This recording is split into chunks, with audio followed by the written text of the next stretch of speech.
Olá pessoal, tudo bem? Antes da gente começar a trabalhar com associação mista, nós vamos fazer um resumo da associação em série e da associação em paralelo. Por quê? Porque a associação mista ela é uma mistura da associação em série e da paralelo. Numa associação mista, a gente tem que ter no mínimo uma associação em série e uma em paralelo, né? A mistura de cada um deles, né? Senão não é mista.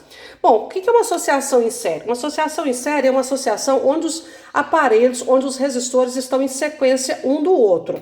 De forma que a corrente total que sai aqui do gerador, cuja tensão é U, essa corrente que sai do gerador é chamada de corrente total, ela vai circular pelo circuito, pela associação, de forma que entra num elemento, num aparelho, ao sair desse primeiro, ela entra todinha no segundo, ao sair do segundo entra no terceiro, no caso aqui são lâmpadas, e volta ao gerador. A mesma corrente que saiu do gerador, ela retorna, só que ela vai sair do gerador e ao percorrer o circuito, ela vai deixar energia nesse circuito. Então ela sai com mais energia e volta com menos energia, ou seja, a principal característica da série é que todos os elementos, todos os resistores são percorridos pela mesma intensidade, pelo mesmo valor de corrente.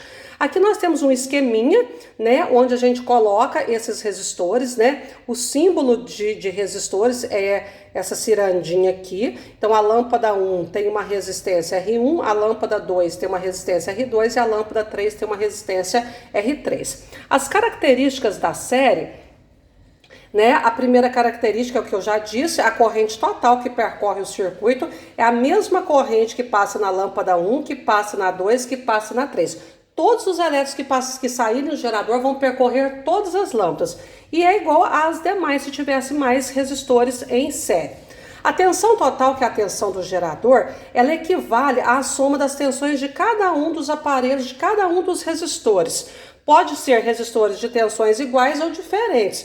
O que importa é que se uma lâmpada tem tensão de 10 volts, a outra tem tensão de 20 volts e a outra tem tensão de 40 volts, 10 mais 20 mais 40 dá 70 volts. O gerador tem que ser de 70 volts, senão ele não dá conta de sustentar, de abastecer corretamente essa associação. E no caso da resistência total, que também é chamada de resistência equivalente, ela equivale à soma das resistências de cada uma das lâmpadas, de cada um dos aparelhos. RT igual a R1 mais R2 mais R3, mais se tivesse mais resistências. Essa resistência total equivalente é a resistência que equivale à soma de todos os resistores e que representa esses resistores ao mesmo tempo. Eu posso representar todos esses resistores aqui por um único resistor equivalente, ou seja, no lugar dos três eu posso colocar um só que equivale à soma dos três, tá certo? No caso da associação em paralelo,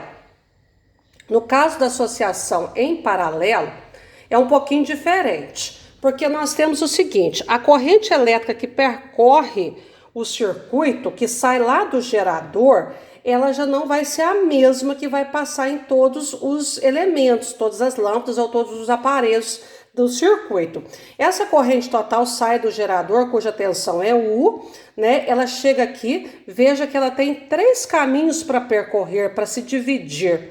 Então, uma parte vai para a lâmpada 1, é o I1, outra parte para a lâmpada 2, o I2, outra parte para a lâmpada 3, que é o I3.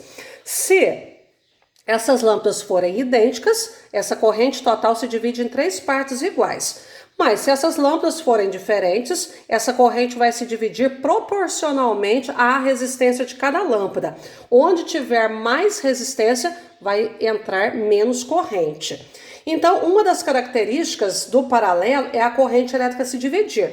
Porém, não é a principal característica. Por quê? A principal característica do paralelo é que de um lado, aqui do nosso lado esquerdo, todos os polos das lâmpadas estão ligados ao mesmo ponto, que estão ligados ao positivo. Do lado direito, todos os polos da lâmpada estão ligados aqui, que estão ligados ao negativo. Então, por exemplo, se essa tensão aqui for 127 volts, a primeira lâmpada tem um terminal no positivo, tem outro terminal no negativo. Então, a tensão dessa lâmpada é 127. A lâmpada 2, ela está ligada no positivo e ela também está ligada ao negativo. A tensão dela é 127. A lâmpada 3 tem o terminal aqui que está ligado no positivo e tem o terminal dela aqui que está ligado no mesmo negativo das demais. Então, todas elas têm a mesma tensão, tá? Então, uma das características, corrente se divide, olha, observando bem isso aqui, ela se divide num ponto e vai fechar no mesmo ponto. As três correntes que se dividiram nesse ponto aqui, positivo, que está ligado ao positivo, vai se fechar lá que está ligado no negativo. Isso é importante analisar.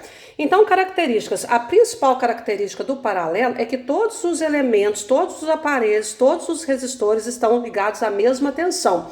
A tensão total é igual para todos eles. A tensão do primeiro é igual à do segundo, que é igual à do terceiro, que é igual à tensão total da rede, da fonte do gerador. A corrente total, ela se divide em uma, duas, três ou mais partes, de forma que a soma dessas correntes equivale à corrente total. E para calcular a resistência, nós temos uma regra um pouquinho diferente. Lá na série, a gente somava as resistências direto, R1 mais R2 mais R3. Aqui a gente soma os inversos dessas resistências. 1 sobre RT, 1 sobre R1, mais 1 sobre R2, mais 1 sobre R3. O que é o inverso? O inverso é 1 sobre um determinado número. Então, o inverso de RT é 1 sobre RT. O inverso de R1 é 1 sobre R1. O inverso de R2 é 1 sobre R2. O inverso de R3 é 1 sobre R3 e sucessivamente se tivesse mais resistores em paralelo. Tá certo?